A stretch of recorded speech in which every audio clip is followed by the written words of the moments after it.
Hi, welcome to Business Analysis Live. My name is Susan Moore. I'm the Community Engagement Manager at IIBA.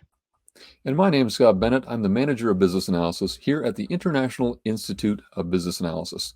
Thank you for joining us in our live stream today. Today we're talking about what is business analysis. That's a good question, Scott. What is business analysis? Yeah, it's one of those things that's difficult to understand. And if you've ever heard the term elevator pitch, we're going to ask you, our audience, to participate by asking you, what's your best elevator pitch to describe business analysis? And you know what? Because there are many different answers to that question, we went to the source. And that's our guest today. Laura Paton is our guest. She worked at IIBA for a number of years, and she was part of the core team that put together the business analysis body of knowledge. And she had a hand in that definition. So, hey, Laura, Hi, welcome. thank you. Happy to be here. It's exciting. Yeah, we're really happy to have you. And this question of what is business analysis, it's also something that is current for you because of course you've got a LinkedIn Learning course on exactly this topic. So we wanted to make sure that if we wanted to get the answer right, that we started with you. So first, I don't know if you want to add anything and let the audience know about you. Well, sure. If you don't know me, I'm a career business analyst. I've been at this for over 35 years. I have done so much with business analysis, speaking at conferences, teaching, developing the BABOK, being in the standard space for a number of years, coach, mentor, instructor, helping organizations set up their centers of excellence, and a practitioner myself. So just live and breathe it. Like I think many of the people listening today probably feel the same way. But so spend my career. That's Yeah, fantastic, Laura. I'm so glad that you've joined us today. Why don't we start by looking at the definition that we've got? I'm going to put it up on the Sure. screen here. Why don't you walk us through what was in this guide that you were so involved with? Sure. So for those of you that have never seen this definition, it comes from BABOK Guide version 3.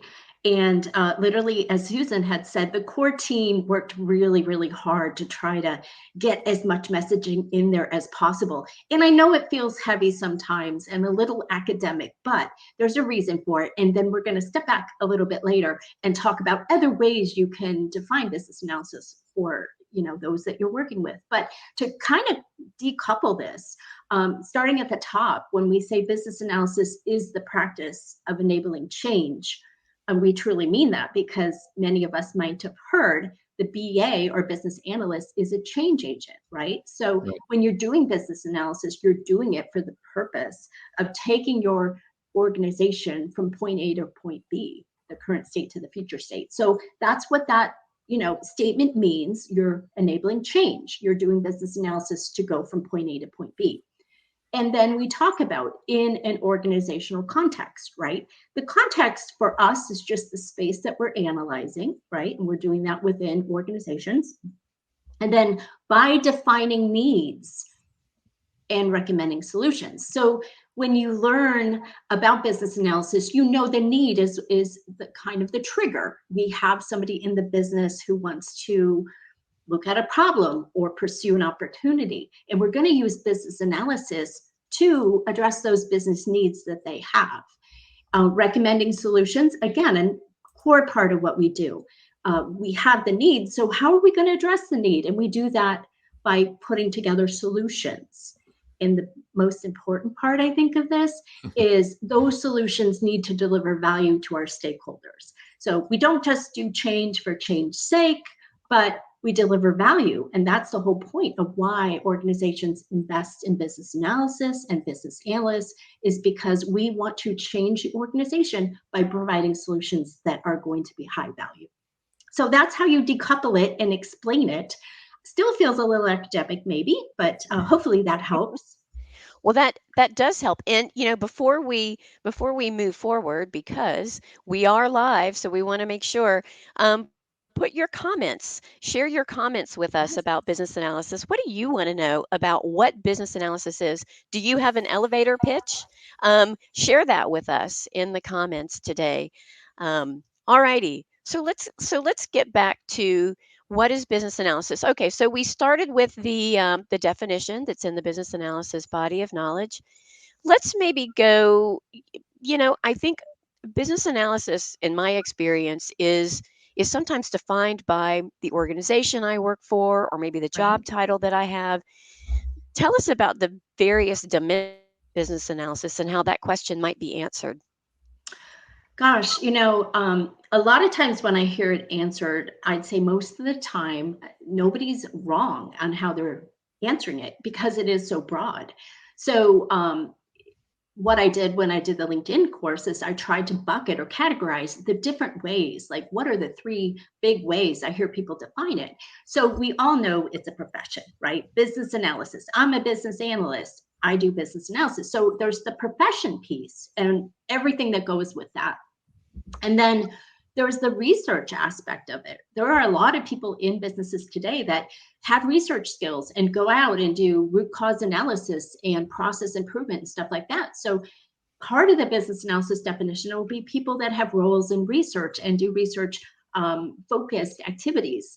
And then there's the competency. And that is really a big piece of this, where I hope that if you think about it today after this live broadcast, you'll start to see that you probably have a lot of competencies, even though you don't have the job title of business analyst. And when I talk about competencies, that is problem solving skills, leadership skills, great communication skills, just that drive to go in and want to understand why and understand that problem or opportunity and helping people define the business need, but then wanting to come in and identify those solutions. So those competencies are the leadership and the skills that, being a good writer, a big communicator, in driving change. Competencies is a huge part. And if you look at the BABOK, you'll see there's a whole chapter on competencies. So you don't have to have the job title, I guess is what I'm getting at. So if you have those skills, you're doing business analysis. Really, that's how Yeah, I look at and that's a really good point about the job title because that can be so confusing for people. We've done a it. Mhm. previous podcast on various job titles and shown people what's out there. It's really the skills, not necessarily the title, because Right. organizations try to describe what someone's doing in a short title, and it's often misunderstood in terms of what work they're actually doing, and the skills they're using. Yeah, and I mean, some organizations don't, I mean, unfortunately, sometimes they don't have a business analyst role, and that work is still needing to be done because obviously we can't build solutions without knowing what we need to build. There's just other people that are doing that work. That's why focusing on the skills and making sure that they develop those skills and they understand when they're doing business analysis, when they're doing project management, when they're doing testing, and it helps because you don't want to be one-sided. It's not just about managing the scope and the schedule, but it's really, are we delivering something and defining something of value to the business? Right. Yeah. Yeah, when I coach business analysts in teams, I'm a manager of people. I'm Yeah. on my third team now. It's interesting how different people look at the role. Some people are more technical and technically focused. Yes. And the coaching I've done is taken those people a little bit out of their comfort zone, away from the technology and into the more business analysis work. Other Yes. people I've seen come in as subject matter experts. And they understand the business, but they're not quite comfortable with some of the aspects, the more technical aspects of business analysis. So there really is a lot of different things to learn. And we were talking in Right. the last podcast about how long does it take to be um, uh, have a good level of skills in business analysis, and it is something that really comes with experience. Have you had people Yes. ask you that question, Laura, about how long does it take to become a good business analyst? There is no magic number, as you say. People do ask that question. And the interesting thing is it depends on, the types of projects you're doing and the complexity of those projects. Because obviously, if you're working on a large transformational project that's very complex and you work on that for 2 years, I believe you're going to have more experience than somebody who has, 2 years of working the same type of project That's just a small enhancement. Not that there's anything wrong with that, but you will challenge yourself and learn more as you work on larger initiatives that are more complex and far reaching. And so that's where the time part doesn't really make sense, because it just depends on your experience of what you've been working on, right? Right. And so I like to say it's more about, if you were to get a copy of the BABOK and you would look at the tasks and look at the techniques, which ones could you check off? Have you done these tasks? Have you just seen them done and not done them yourself? And what about the techniques? So that time frame is really hard. But I think when you see everything that's possible, then you can really do a better assessment for yourself. Yeah. Susan, let me ask you a question. If you were to come up with an elevator pitch about what is business analysis, how would you describe it? I would probably talk about its impact on change. That it's a competency that you apply to change in an organization, or really strike organization. I think it's a set of skills that you apply to understand a change and understand how to solve it. I actually, when I think of a really good job title for business and analyst, I think problem analyst might be up there, because I really think that's inherently who we are and what we do is solve problems, whether it is in organizations, in our own lives. That's my definition. Yeah. How about you? What's your definition? Well, when I talk to family members about what I do, the way I describe it is I talk to people that understand business and I talk to people that understand technology. And when those people typically speak, they think they're agreeing, but they don't, until what they ask for gets delivered and say, well, that's not what I asked for. So I describe my role as the person that helps those people communicate. Now, I know communication is oversimplification of business analysis, but that's the way it seems to resonate with friends and family. That's good. And I would say you're both right, right? And then you could just take another layer, because even when we say organization, Susan, we were really careful in the BABOK. Organization's a department or a functional group, but there's enterprise and organizations within it, right? So even looking at that definition, we work at a more large, enterprise level and work with all those groups within it. So then you even start splitting, what's your context, right? So that gets into a piece of it. Yeah, I'm speaking of solving problems, I don't know about you, Scott, but I'm not sure that our tool is working quite right today. Ah, So yeah, I do. So we are live, but I'm not sure why I'm not seeing comments. So who doesn't love having to solve problems on the fly? Let's talk about that for a minute. Sometimes I feel like that's part of the job, right? for Um, sure. so actually, let's talk about that, because business analysis isn't just the hard skills that people might think of, like the technical skills or whatever, but it's also the soft skills of Yes. communication and facilitation and being calm sometimes when really you're kind of freaking out inside. Are you freaking out right now?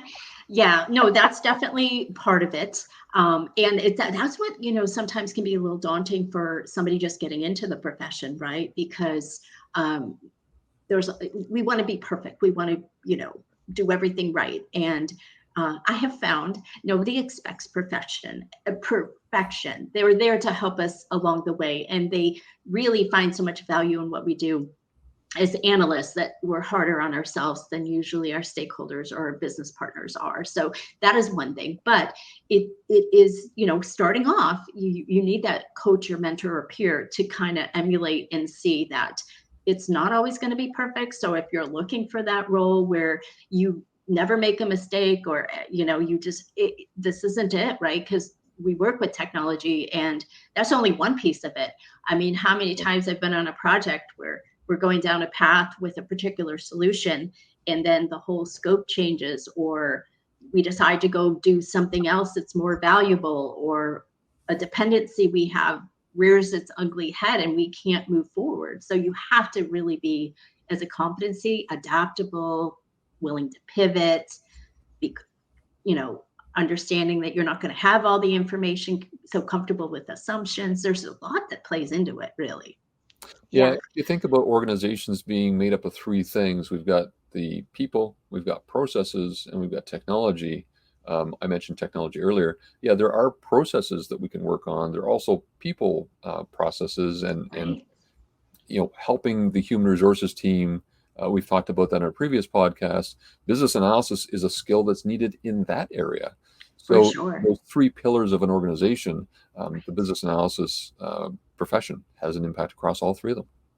Yes. And yet that brings up a good point is that when somebody is defining business analysis just from an IT technical perspective, that's why all these other definitions, they're still right. But those other people providing those definitions are coming possibly from those other pillars. Mhm. So you could be doing business analysis and have a whole entire career just focused on process improvement or helping business improve workflow or improving customer experience and things like that. So that's all business analysis too. It's just that you're not writing requirements to develop an IT system. So completely different. But a lot of the same core skills and competencies and passions go into that. Yeah, So that's that's right. a really good point. Yeah, I and one think of the areas I've been involved in recently is data analytics. So up Yes. here on the wall, let's see if I can get my finger in the right spot. I've got a CBDA. CBDA, Certified in Business Data Analytics. And data analytics to me is really fascinating because there's so much data out there that if you ask a question and find insights in that data, it not only potentially answers that question, but it opens up a slew of other questions. Well, now that I Yes. know this, what about this, this, and this? So for me, I'm a naturally curious person, and I think some BAs are like that as well. The data analytics space I find really interesting and exciting to be working through. Right. Exactly. Laura, you mentioned, I think we talked about the myths of business analysis a couple of weeks ago, Yeah. and one of the myths that we talked about is that all we do is gather requirements, and I'm using air quotes as I say that.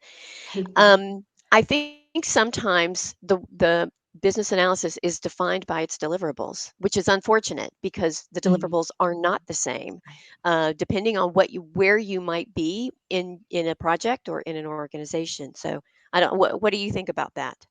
Do you see that? I do see that, and we have a lot of coaches out there trying to get people to unlearn that. Now, I think, um, does that stem from the fact that project managers are interested in getting the deliverables and getting us to move on? But I see things posted by some of our leaders out there in the space trying to say your job is not to write requirements. That's a quote from Angela Wick, right? So we're trying to move people to understand that yeah, that will inevitably come, that output is produced, but it's getting us there. It's, and in agile it's not, you everybody's heard this, it's not focused on the documentation, but getting us there to understand, um, and have the shared understanding, and maybe we don't need to focus on that document so much. It's the you know getting that conversation and ensuring we get to a place that we all understand where we're going. So it is unfortunate, but it doesn't also mean that the deliverables aren't important at some point, right? They definitely are, but that's where we can be too narrowly focused and miss the big picture. And Scott, you know where I'm going to go next because we had a guest on again a couple of weeks ago, and I think she's got a quote that really sums up the right perspective about what we do, which Julie, is that's right. Our friend Yulia Kozarenko. Actually, I met Yulia because of Laura. That's how we connected. Requirements oh, don't come from the business, they come from business right. analysis. And I think that to me sums up That's that awesome. it isn't about the deliverable, it's about the stuff that got to the deliverable. Right. Another thing that Yulia says in her book on the BA mindset, she talks about our work is really working with humans. And I think it's whichever, if you're on the business or you're on the IT side of things, ultimately you are still working with humans and humans do human things. And Yeah. we have to be able to understand that. I think more and more having an understanding of human behavior actually helps. And Oh I yeah. don't know that I realized that until I became more senior in my business analysis roles.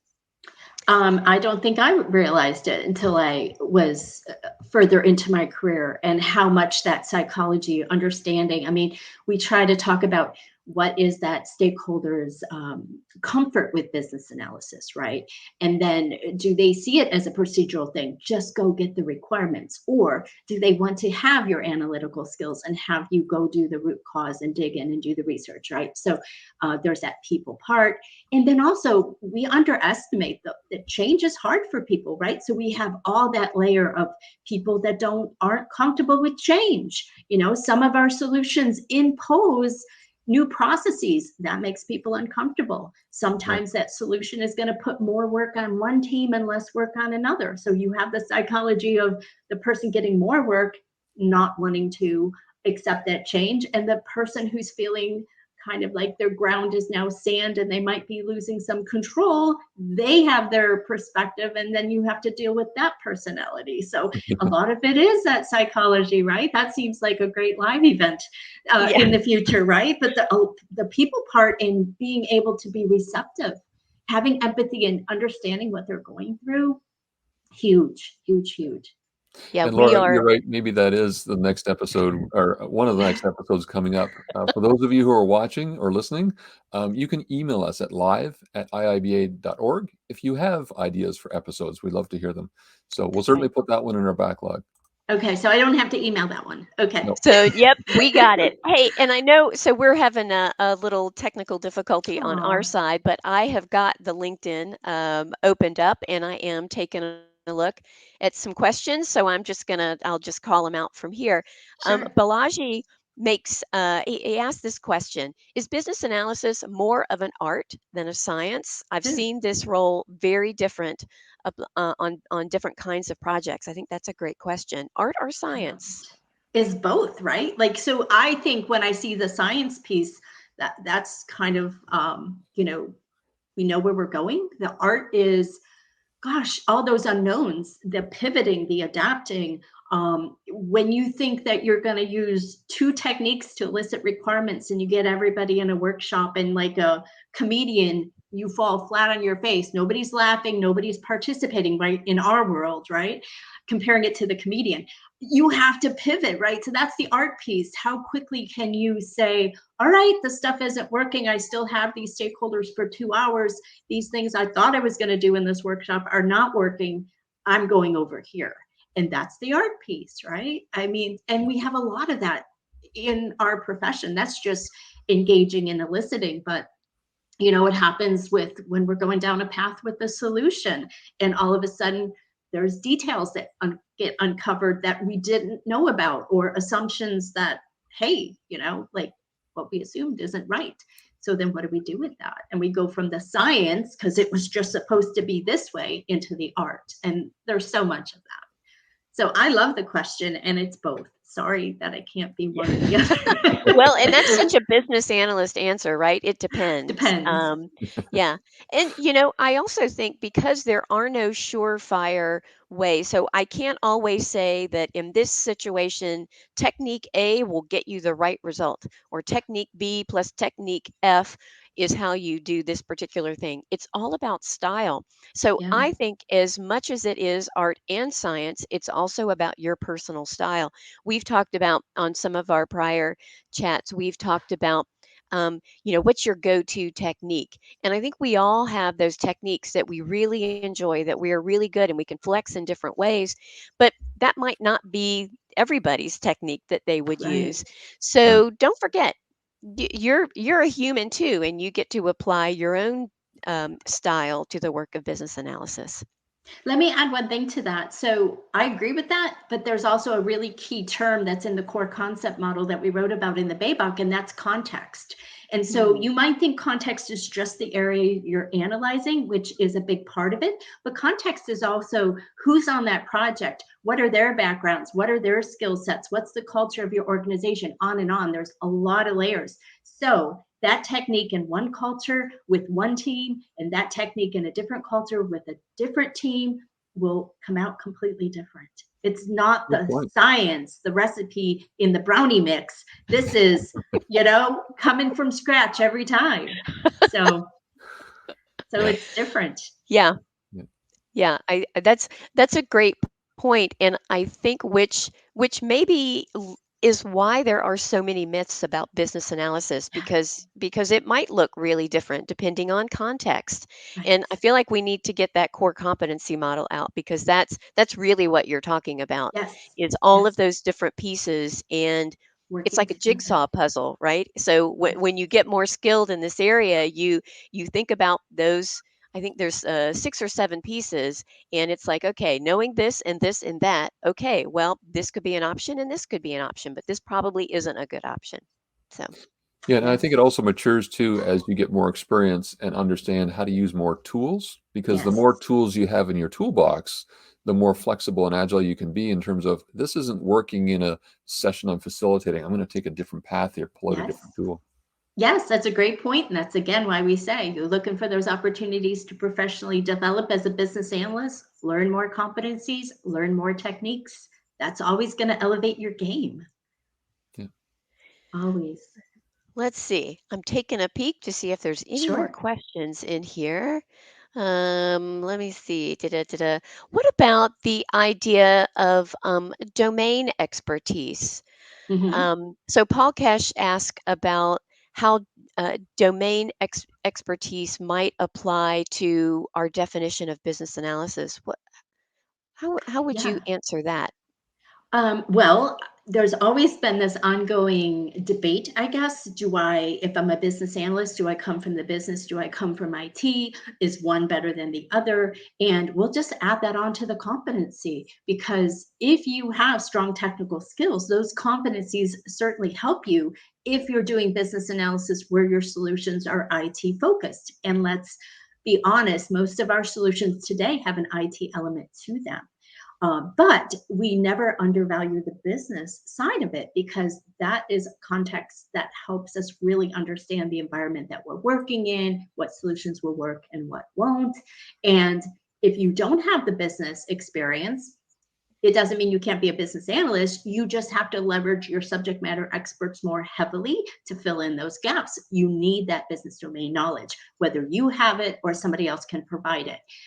That's where I like Agile, because we talk about everybody's bringing into the table their skills, and we don't have job titles so much in that. If we need you for this, you can contribute it to the team, right? So going back to, if you don't have it, we augment the team with those that do. And if you do have it, maybe you can serve as that product owner or somebody that can bring that business, you know, um, perspective to the team. So it's, I'm sorry, it's another one of those answers, Susan. It's both, right? Yep. You're not out of luck if you don't have that domain knowledge, but it is needed to be successful. Yeah. And Well, I Laura, I think, can I can see by your explanations how someone would get so much out of your LinkedIn learning courses. It's Thanks. wonderful to hear you describe so articulately some of these concepts and ideas. Well, yeah, thanks. I'm yeah, glad it's articulate today. That was a great compliment. I wasn't sure if I was coming across clear. Susan, before you go to another question, though, we said something early and I really wanted to clear it up. We always focus business analysis as a problem solver, like everything in business is solving problems. And that is such a large part of what we do. But I am always the champion. Don't forget, business analysis is about taking advantage of opportunities too. All right. That definition of the, your situation, it's not always fixing problems, although we do it a lot. So that like somebody says, what does that mean? Think about the technology piece. How do we use AI, machine learning, chatbot, whatever? Like what opportunities or capabilities does your organization have that you can exploit to do things better? So we serve in that role a lot as well. So I think I jam that into the definition of what is business analysis too. that's such a great point, because I think about business analysis in a couple of dimensions, and I think about that piece as being one of them. You can do work that is more opportunity seeking, or you can Mhm. be on the other end and do more problem solving, or maybe you do something in the middle. At some point, Scott, we should do a business analysis live on it. I've got this theory about these different dimensions. It would be interesting to see what our Yeah. group thinks about that. So I'm taking a peek at the time. I know Okay. that we need to wrap it up. Laura, I want to thank you for joining us today. Hey, we might have to Uh-huh. have you come back I'd love because that. I'd love that. okay, so we're going to have you come back because of our little technical difficulties today. I wanted more people to ask us really good questions, but for those that were following along on LinkedIn and asking questions, we also want to thank you for joining us today. So, so let me tell you what we're going to be doing in 2 weeks. We're going to talk about burnout. Um, there's a lot of change going on in organizations, and you may be feeling it. So we thought we would talk about that. If you enjoyed this video, please give it a thumbs up, and we'll leave another one right here for you to help you in your business analysis career. If you haven't subscribed to the IIBA YouTube channel yet, you can click over here and click on the bell icon to get notified every time we publish a brand new video.